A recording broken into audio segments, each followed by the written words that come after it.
Let's talk diaphragmatic breathing. Now, why am I touching myself here? It's because that's where it rests.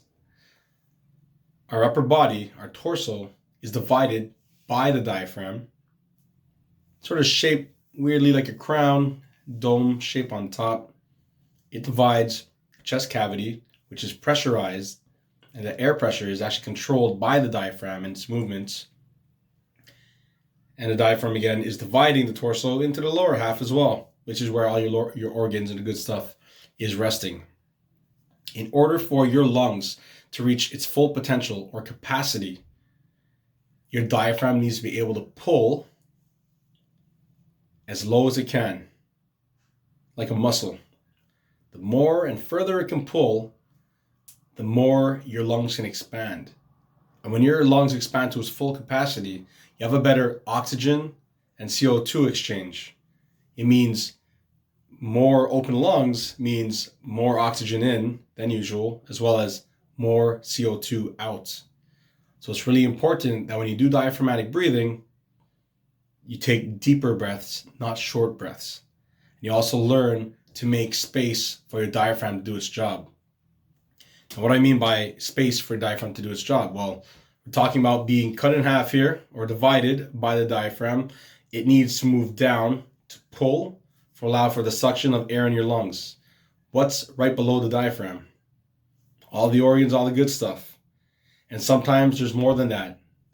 We got the visceral fat, or it's the fat on the organs, our internal fat, which unfortunately makes things even harder for your diaphragm. And this is not to call anyone out on weight management or anything like that. I just want to explain why this diaphragmatic breathing or breathing in general is harder for some, for more than some. It's just a matter of the space for your diaphragm to do its job with the least resistance. Growing up, we usually learn through copying others or from whatever our form of authority is. Teachers, coaches, doctors, when it came to breathing.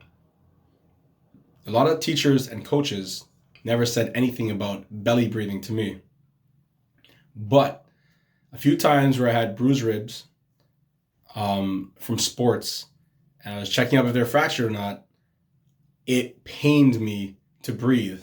Imagine if you've ever had any type of bruised ribs or fractures, inhaling and opening up your chest the way we thought we were supposed to be breathing. Ooh, oh, the pain, I can still remember it. When we open up our chest cavity, we're not doing much in terms of gaining space for our lungs. Trying to move horizontally, really all we're doing is moving our torso out. We're moving our shoulders and chest to expand, but the chest cavity is almost the same. And on top of that, my deltoids are now stressed, using more oxygen, my traps as well, and then followed by my abdominal muscles. When we do, like we were all taught as kids, take a deep breath through your chest. And when I do this, I look slimmer, but I've hardened my abdominal muscles. What is here trying to make space to pull down?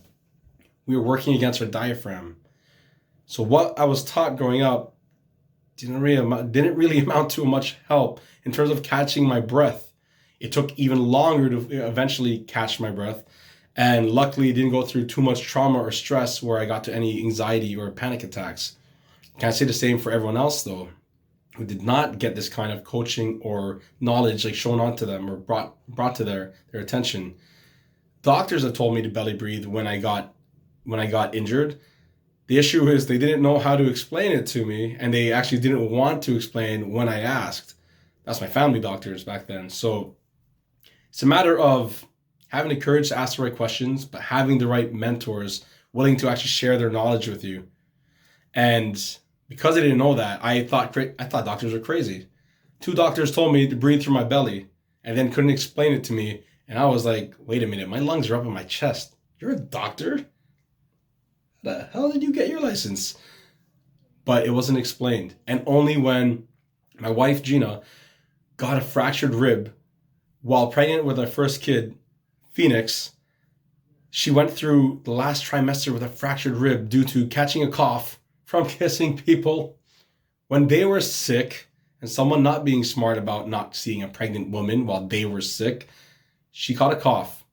She coughed so much that she fractured her ribs. And from there, we were told to belly breathe. And I had to absolutely look this up and be like, once and for all, what the hell is belly breathing? It wasn't even easy back then, but there's a lot more videos on it now. And that was like almost 9 years ago. So all it really comes down to is there are misconceptions that we've been taught. And fortunately, there's more information now. I want you to take a look at your favorite athletes, professionals, Olympians, and even singers who use diaphragmatic breathing and understand the science behind it and the benefits that awards them.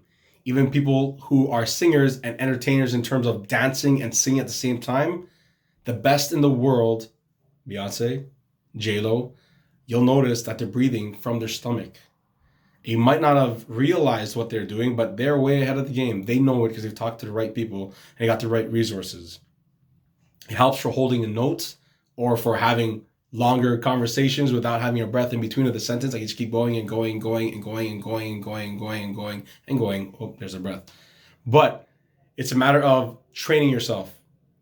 Again, diaphragmatic breathing is all about taking control once the breathing is put in your hands. And it's no longer automatic. When you're put through stress, your mind realizes what's going on and it puts you in the driver's seat, the fight or flight seat, which I want to talk about in the next video. But it's up to you to do the right thing. It might not even be fight or flight. It's just a matter of, let me just calm down and chill. I can stay right here. Don't need to fight. Don't need no flight. It's just more about controlling it. Control over yourself, mastery of yourself. So give it a shot. Try some diaphragmatic breathing. If not from myself in the next video, I'm coming out with diaphragmatic breathing in a day or two. Check out YouTube. Start following some people. It's pretty easy once you get a hang of the understanding and just getting the rhythm of it. But you can play with different times or counts for inhales and exhales that do different things. We're going to explain next. The video's already long. But thank you for hanging in there. See you on the next video. Peace.